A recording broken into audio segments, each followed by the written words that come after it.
짚어주시죠. 짚어드릴게요. 순수익을 만들 수 있는 구조는 일단 매출이 나와야 돼요. 매출이 나왔다라고 하는 가정하에 말씀을 드리면 이제 매출은 내가 번 거니까 내 주머니에서 안 나가면 내가 순수익이거든요. 근데 뭐 줄일 수 없는 것들은 뭐 어쩔 수 없어요. 뭐 예를 들면 뭐 월세를 이미 계약해 놓은 걸 줄일 수도 없고, 그리고 뭐 무료 게임비를 내가 줄일 수도 없는 거고. 근데 이제 여기서 좀 고민해야 될 부분들이 이제 인건비하고 먹거리를 사입하는 부분들 하고 나머지 이제 뭐 관리비들인데, 이 부분을 이제 저도 유튜브를 많이 보긴 했는데 뭐 어떻게 하면 인건비를 줄일 수 있는 방법, 뭐 어떻게 하면 먹거리 그 원가를 줄일 수 있는 방법, 이런 것들이 나와 있는 소재는 없었거든요. 근데 왜 이걸 저희들이 지금 다루고 있냐면 24시간을 운영을 해야 되는 상황이거든요. 사람이 필요할 수밖에 없어요. 그래서 예를 들어서 100대 정도 한다라고 하면 어찌됐건 아무리 장사가 안 된다라고 하더라도 8시간째 3명은 필요하거든요. 이게 기본. 근데 어느 시간에 집중적으로 손님이 몰릴지, 어떤 업무를 이제 나눠서 베리에이션을 해서 역할 분담만 잘 돼 있다라고 하면 충분히 인건비를 줄일 수 있거든요. 그리고 뭐 PC방을 하시는 분들은 내가 편하려고 PC방을 하시는 분들도 있고 생계형을 하시는 분들도 있거든요. 근데 생계형을 하시는 분들이라고 하면 어느 시간에 내가 들어가서 일을 해야지 인건비를 아낄 수 있고, 어떤 시간에 아르바이트생을 오랫동안 많이 쓰셔야 내가 좀 편하게 일할 수 있고, 이런 부분들이 다 있거든요. 근데 이것들을 사실 상세하게 컨설팅을 할 수 있는 부분에 회사는 없을 거예요. 저희들은 이제 지금 운영을 해보니까 이제 여기에서 나올 수 있는 노하우들하고 어떻게 하면 인건비를 줄일 수 있는지, 쟤한테 어떤 일까지 시켜야지 내가 좀 편하게 일할 수 있는지가 다 나와 있는 부분들을 가지고 좀 설명을 드려보도록 하겠습니다. 그리고 또 이제 또 말씀드려야 될 부분들이, 내가 한 달에 1,000만 원 벌었어요. 일단 벌긴 벌었는데 그 전에 이제 550만 원 정도를 이제 대출 이자하고 뭐 이런 부분들 납부를 했어요. 400만 원만 가지고 이제 끝났어. 근데 만약에 예를 들어서 저쪽 뒤로 한번 돌아가시면 이제 또 하나 줄일 수 있는 부분들이 이제 월세라고 하는 부분들이 있거든요. 뭐 관리비도 있고 월세도 있고 뭐 부가세도 있는데, 이 부분을 좀 논의를 좀 드리려고 요 얘기를 꺼낸 거거든요. 근데 이 월세 같은 경우에는 처음에 한번 계약을 하면 끝나요. 근데 정말 좋은 위치에 정말 좋은 건물에 정말 좋은 로케이션인데 출입구도 좋고 이런 데들은 월세가 비쌀 수밖에 없어요. 근데 정말 좋은 상권에. 근데 매출이 예상이 되는 상황이 저희들이 이제 시뮬레이션을 해서 매출을 다 보여드리거든요. 그 똑같은 매출에 똑같은 상황이라고 하면 월세가 싼 곳이 당연히 맞죠. 근데 요거는 상식적으로 다 아시는데 결국 선택을 하실 때는 그래도 번듯한 건물에 뭐 이런 부분들 많이 선택을 하시거든요. 근데 만약에 예를 들어서 월세를 한 달에 뭐 30만 원만 줄였다라고 보면, 한 달에 30만 원이면 1년이면 360만 원. 이게 진짜 순수익인 거야, 순수익. 그래서 요 얘기를 왜 드리냐면, 처음에 점포 개발을 시작을 할 때 보여드리는 점포의 겉모습이 전부 다가 아니라고 하는 것들을 좀 말씀드리는 거예요.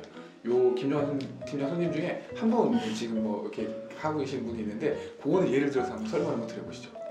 예를 들어서 이제 뭐 솔직하게 말씀드리잖아요. 아주 솔직하게 이제 땡땡 신도시라고 이제 완전히 다 분양이 되지 않은 상태죠. 아직 이제 막 건물도 지어지고 이런 데인데 아무래도 조금 비쌀 수밖에 없어요. 신도시이기 때문에 월세가 지금 저희가 알아본 게 한 80대 정도 들어갈 수 있는데 400 정도 월 400을 이제 납부를 해야 되는. 근데 거기 신도시 안에 들어가려면 가장 저렴한 거고 그 이상이에요. 다 못 들어가요. 들어갈 수 있는 데가 하나 있고, 저희가 그 주변에 신도시는 아니지만 가장 인근으로 알아봤을 때 월세가 80짜리가 있는 거예요.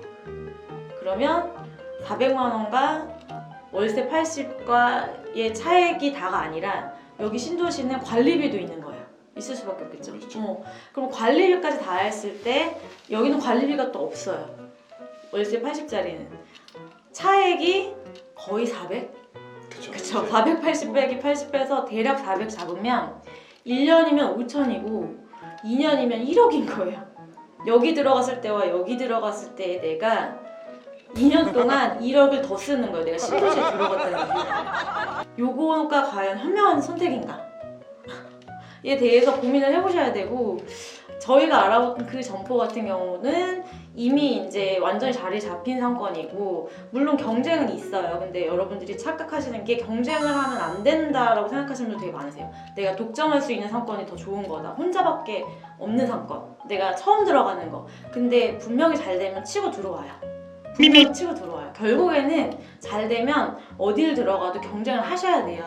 그러니까 그 경쟁을 무서워하지 마시고, 그리고 두 번째는 정말 누가 봐도 삐까뻔쩍한 건물에 들어가고 싶은 심리는 이해하나 우리는 돈을 벌기 위해서 창업을 하는 거지 돈을 쓰려고 또 이런 건물을 자랑하려고 장사를 하시는 건 아니시잖아요.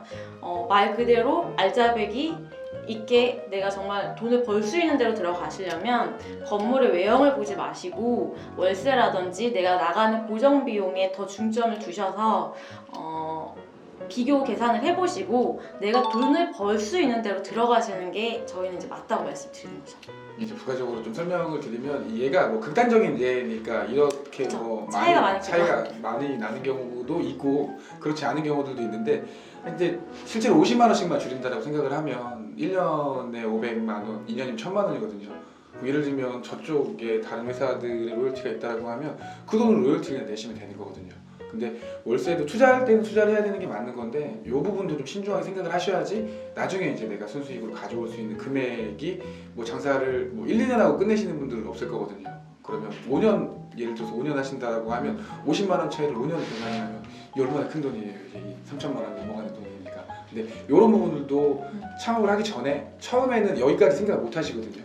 월세를 내가 10만 원, 이거 10만 원, 20만 원 아무렇지도 않게 생각을 하시는데 여기에서 나는 차이들이 뒤로 간다라고 하면 계속 기하급수적으로 돈은 이제 늘어날 부분이니까 이제 이런 부분도 잘 고민을 하시고 선택을 하셔야 된다는 게 맞는 거죠.